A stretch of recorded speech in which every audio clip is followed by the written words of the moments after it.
માંગરોળના તરસાડી નગરમાં બની હૃદય કંપાવનારી ઘટના, સ્લેબનો ટુકડો પડતા વિદ્યાર્થીનું મોત। માંગરોળના તરસાડી નગરમાં બની હૃદય કંપાવનારી ઘટના, સ્લેબનો ટુકડો પડતા વિદ્યાર્થીનું મોત। મુખ્ય બજારના જાહેર માર્ગ પર ઘટના બની હતી। ખાનગી બિલ્ડિંગના ચોથા માળનો સ્લેબનો ટુકડો પડ્યો હતો। બે વિદ્યાર્થી અને એક વિદ્યાર્થીની રોડ પરથી પસાર થઈ રહ્યા હતા। વિદ્યાર્થીને માથામાં વાગતા ઘટના સ્થળે મોત થયું। અન્ય એક વિદ્યાર્થી અને વિદ્યાર્થીની ઈજાગ્રસ્ત થયા હતા। બંનેને સારવાર અર્થે હોસ્પિટલ ખસેડાયા હતા। શાળામાંથી રજા મળતા ઘરે જઈ રહ્યા હતા। તમામ વિદ્યાર્થીઓ ઈ દાઉજી મેમોરિયલ શાળાના હતા। અનંત પ્રમોદભાઈ મિસ્ત્રી। અનંતભાઈ, શું ઘટના બની? મારો છોકરો સ્કૂલેથી આવતો હતો, રસ્તામાં એક જજરી બિલ્ડિંગનું સ્લેબ ગળતા ભગવાનનું ઘરે ગયો છે। કેટલા વાગે ઘટના બની? 1:15 વાગ્યા જેવી। કયા ધોરણમાં ભણે? 8મા ધોરણમાં। 8મા ધોરણમાં। 14 વર્ષનો છે મારો કઈ છોકરો। શાળામાં ભણે? ઈ દાઉજી। શું કહેશો સમગ્ર બાબતે? કેટલીક બિલ્ડિંગ એવી જર્જરિત છે?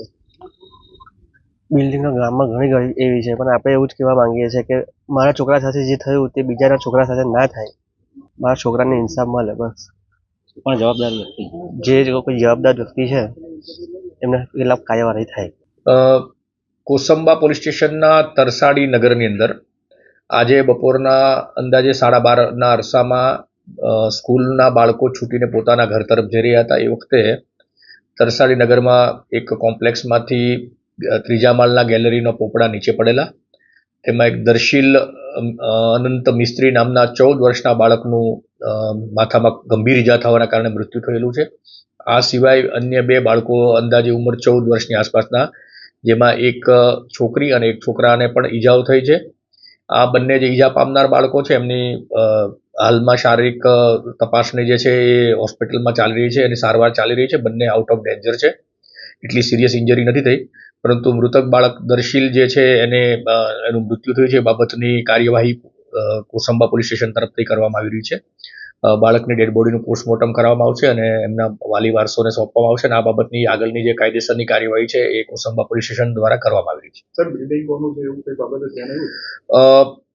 બિલ્ડિંગ અત્યારે કોઈ 20 વર્ષ પહેલા બન્યું છે અને કોઈ ગ્લાસ કંપનીના ઓનરશિપમાં છે એવું અને એમના કર્મચારીઓ રહે છે ભાડેથી, એવી માહિતી છે। અત્યારે પ્રાથમિક રીતે જે કાર્યવાહી છે એ પોલીસ તરફથી કરી રહ્યા છે અને ડિટેલમાં એની તપાસ કરવામાં આવશે અને જે કંઈ કાર્યવાહી છે એ કાયદેસરની કાર્યવાહી કરવામાં આવશે। કયા પ્રકારનો સર ગુનો નોંધવામાં આવશે? અત્યારે અકસ્માત મોતનો ગુનો દાખલ કરવામાં આવી રહ્યો છે અને તપાસ દરમિયાન જે પણ આગળની કાર્યવાહી છે કાયદેસરની કાર્યવાહી કરવામાં આવશે। હું ડૉક્ટર કર્મવીરસિંહ જગતસિંહ ડોડિયા, બાંધકામ સમિતિ અધ્યક્ષ, તરસાડી નગરપાલિકા। બાપુ, શું ઘટના બની? આજે સવારે તરસાડી નગરમાં ઝંડા ચોક વિસ્તાર છે, તેમાં એક બિલ્ડિંગ છે, પ્રાઇવેટ બિલ્ડિંગ છે। તેના એક ચોથા માળના સ્લેબનો થોડો ટુકડો એ નીચે 3-4 વિદ્યાર્થીઓ ઊભા રહેલા હતા, તેમની પર પહેલાં તો એ સ્લેબનો ટુકડો જીબીના વાયર પર પડ્યો ને ત્યાર પછી એ છોકરાઓ પર પડ્યો।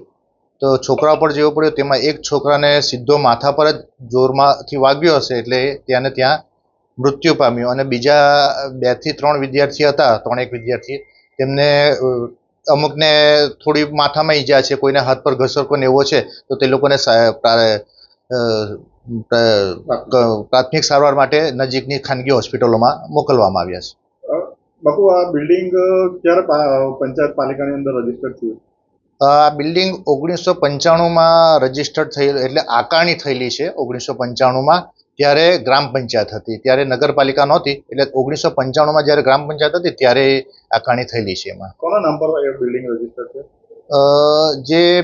જે ગ્રાઉન્ડ ફ્લોર છે તે બધી સેપરેટ દુકાનો અલગ અલગ વ્યક્તિઓના નામે છે, તે જ રીતે પહેલા માળમાં પણ થોડા અલગ અલગ છે બધા, અને ત્રીજો અને ચોથો માળ જે છે તે આપણે અહીંયા કવિતાબેન ગુપ્તા કરીને છે તેમના નામે છે।